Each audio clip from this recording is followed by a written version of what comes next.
So my name is Arun. I'm with the data team at Mapbox, and we do a lot of hands-on mapping on OpenStreetMap. And apart from this, we also get a chance to work on a lot of the tools that we built in the engineering side and play around with the tools for creating interesting applications. So one of the things I've realized is technology for a lot of instances becomes a barrier in times of emergency. Suppose right now we have an earthquake and there's an emergency over here, and we need a way to share information that, oh, there's a problem here, or this place is safe. And if you think about how we can actually create a tool like that, there's so many, nobody even knows where to start. Maybe Ushadi, set up your own instance, or in times of crisis like this, you want technology to be really easy to use. And so this is actually one of, it's an internal idea which just came out in a couple of hours, so it's not much, but we can show you that how using the tools we have today, we can actually put things together in such an easy way that anybody can create tools in cases of emergency and customize them for very specific purposes.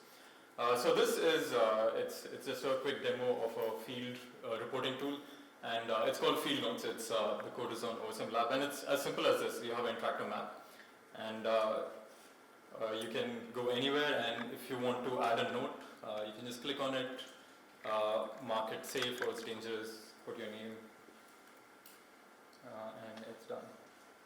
And this is it. This is all it takes. So let's see how this was actually put together behind the scenes. So the map itself is from OpenStreetMap. This is all OpenStreetMap data, and anything missing, any data missing can be added to OpenStreetMap and will be updated here through the Mapbox platform. The map style itself is through Mapbox Studio.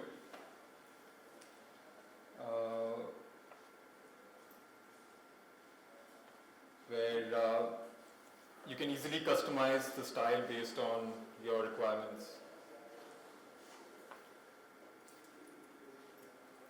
The data is stored on something called Mapbox datasets. So this is like a data store on the cloud where you can store GeoJSON, just send it to it. So this is the dataset API for the same app. And you can actually see all the data points getting added, and you can download the data from here.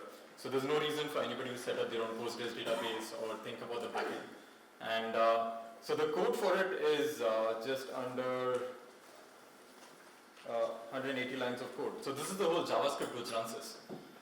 And the only thing one needs to configure for doing this for their own instance to configure where they want to store their data, the access tokens, and the username, and you're done. You can essentially customize a whole form. The whole app is a static page. It's just running on GitHub pages, no domain, nothing. So in times of crisis, you can fork it, you can customize it based on what you want to collect, and it's out live, it's mobile friendly.